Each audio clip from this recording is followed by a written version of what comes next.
प्रिय मित्रों, क्या आपने कभी महसूस किया है कि आप लोगों से घिरे तो हैं, लेकिन फिर भी अकेले हैं? क्या कभी ऐसा लगा कि आप दौड़ तो रहे हैं, लेकिन मंजिल ही खो गई है?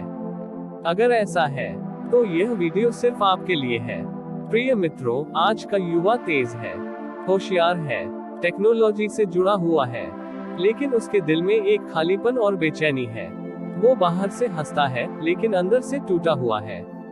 वो सोचता है, अगर मेरे पास पैसा होगा, नाम होगा, फॉलोअर्स होंगे, तो मैं खुश रहूंगा।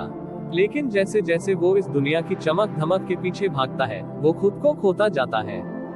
आइए बाइबल संदेश से पहले एक कहानी सुनते हैं, जिससे आपको प्रोत्साहन मिलेगा। यह कहानी है अर्जुन की।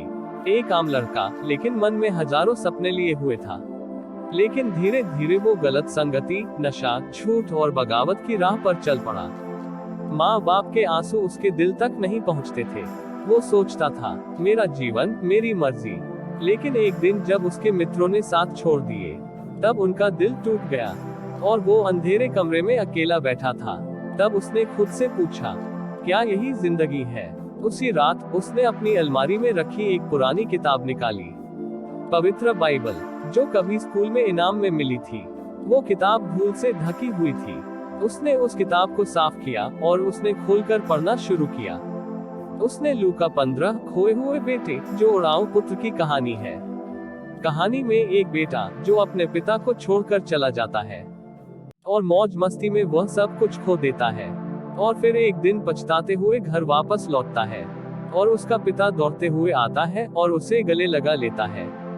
और पिता कहता है, मेरा बेटा खो गया था, अब मिल गया है, मर गया था, अब जीवित हो गया है। उस रात उस कहानी को पढ़कर अर्जुन फूट फूट कर रोया। उसे समझ आ गया, मैं भी वही खोया हुआ बेटा हूँ। परमेश्वर मेरा भी इंतजार कर रहा है। इस कहानी ने अर्जुन का सोच ही बदल दिया। प्रिय मित्रों, बाइबल केवल एक धार्मिक किताब नहीं है, बल्कि एक मार्गदर्शक पुस्तक है, एक दिल को छू लेने वाला पुस्तक है, क्योंकि इसमें परमेश्वर का सामर्थ्य से भरा वचन है। 2 कुरिन्थियों 5:17 में लिखा है, यदि कोई मसीह में है तो वह नई सृष्टि है, पुरानी बातें बीत गई, देखो सब कुछ नया हो गया। परमेश्वर हम पाप में होते हुए भी जज नहीं करता, वो हमें स्वीकार करता है। वो कहता है, जो कोई मेरे पास आता है, उसे मैं कभी नहीं निकालूंगा। अगर आप भटक गए हैं तो डरिए मत, आपके लिए भी वापसी का रास्ता खुला है। पश्चाताप करें, अपने किए गए पापों को स्वीकार करें, यीशु मसीह को अपना उद्धारकर्ता माने, बाइबल पढ़ना शुरू करें, प्रार्थना करें, दिल से, सच्चाई से, अच्छी संगति में रहें। निश्चय प्रभु आपको स्वीकार करेगा। बाइबल कहती है, भजन संहिता 119:105 में, तेरा वचन मेरे पांव के लिए दीपक और मेरे मार्ग के लिए उजियाला है। प्रिय मित्रों, इस संसार में बहुत से रास्ते हैं, लेकिन सच्चा रास्ता एक ही है, यीशु मसीह। वो कहता है, मैं मार्ग, सत्य और जीवन हूँ। आज यदि आप टूटे हुए हैं, थके हुए हैं, अकेले हैं, कोई बात नहीं, यीशु आपके पास आने को तैयार है।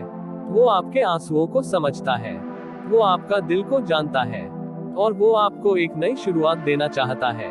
अगर आज आप तैयार हैं यीशु मसीह की ओर वापसी के लिए, तो ये छो प्रार्थना मेरे साथ जरूर दोहराएं। हे प्रभु यीशु, मैं जानता हूँ कि मैं भटक गया हूँ, मैंने गलतियाँ की हैं, लेकिन आज मैं लौटना चाहता हूँ। मुझे क्षमा कर, मेरा हृदय को बदल और मुझे नया जीवन दे। मैं अब तेरे साथ चलना चाहता हूँ, यीशु मसीह के नाम में, आमीन। प्रिय मित्रों, जैसे अर्जुन ने वापसी की, वैसे ही आप भी कर सकते हैं। आपका जीवन चाहे जितना भी बिगड़ा हो, परमेश्वर उसे बदलना चाहता है। प्रिय मित्रों, अगर ये संदेश आपके दिल को छुआ है, तो इसे दूसरों के साथ जरूर शेयर करें और एक लाइक भी करें। शायद किसी और अर्जुन को भी रास्ता मिल जाए। तू खोया नहीं है, तू बस रास्ता भूल गया है। तेरा पिता आज भी तुझे बुला रहा है। आमीन।